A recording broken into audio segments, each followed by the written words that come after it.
Shalom, salam jumpa dengan saya Pastor Andreas Rustin dalam Renungan Harian Katolik pada hari ini, hari Selasa tanggal 7 Februari 2023. Dalam bacaan pertama yang diambil dari kitab Kejadian dikisahkan tentang karya penciptaan Allah yang mencapai puncaknya, yaitu dengan penciptaan manusia. Dan dikatakan oleh kitab Kejadian pada hari ketujuh Allah beristirahat. Apa yang dibuat Allah ketika beristirahat? Apakah dia tidur?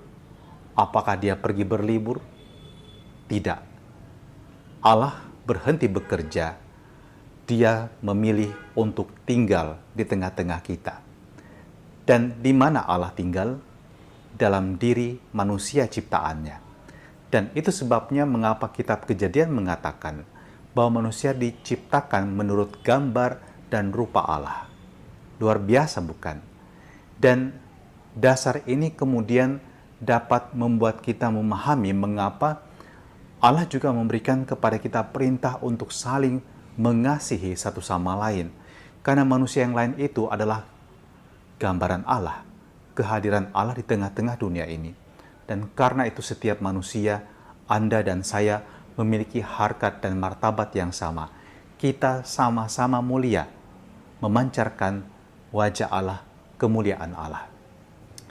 Mari kita mengaitkannya dengan bacaan Injil hari ini dari Injil Markus, di mana murid-murid Yesus dikritik karena mereka makan tidak mencuci tangan mereka, dan alasannya bukan alasan higienitas, soal kesehatan dan kebersihan, tapi lebih soal ritus dan hal-hal yang menyangkut soal spiritual.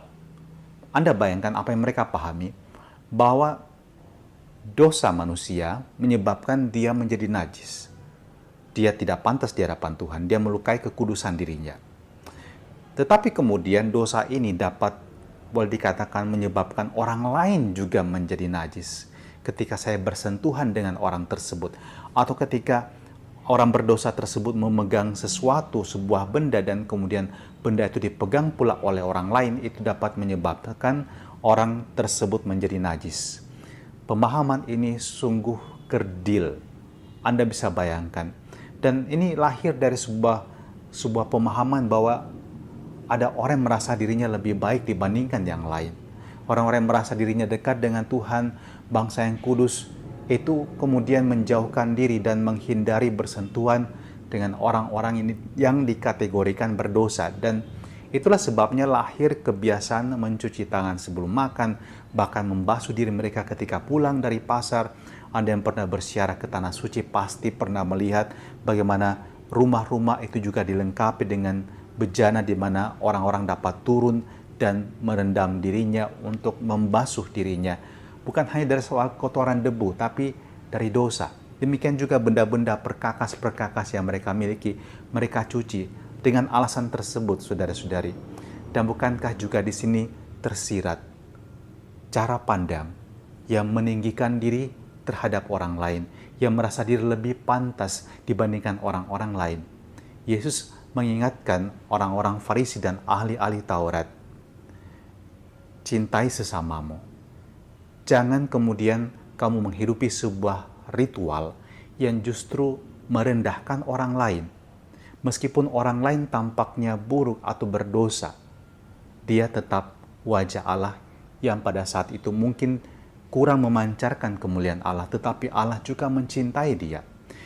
Janganlah kita memandang remeh orang lain, memandang rendah orang lain karena kita merasa diri kita baik. Bukan hanya soal berdosa atau tidak berdosa, tapi kadang-kadang karena kita merasa bahwa kita orang yang lebih terhormat karena kekayaan kita, karena pendidikan kita, ilmu yang kita miliki.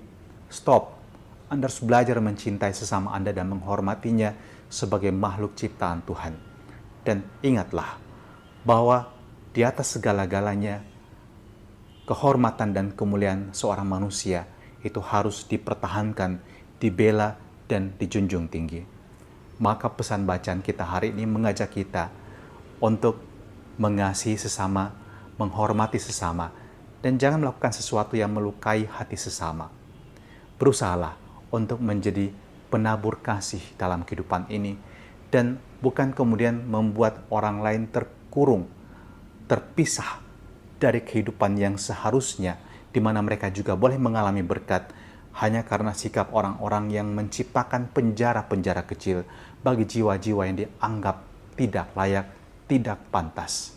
Padahal Allah mencintai juga jiwa-jiwa demikian, dan untuk merekalah Allah menciptakan dunia ini. Allah bahkan mau lahir tengah-tengah dunia ini dan mati untuk mereka. Maka kita mohon berkat Allah Maha Kuasa agar kita juga dapat menjadi pancaran kasih dan kebaikan Allah dalam nama Bapa dan Putra dan Roh Kudus. Amin.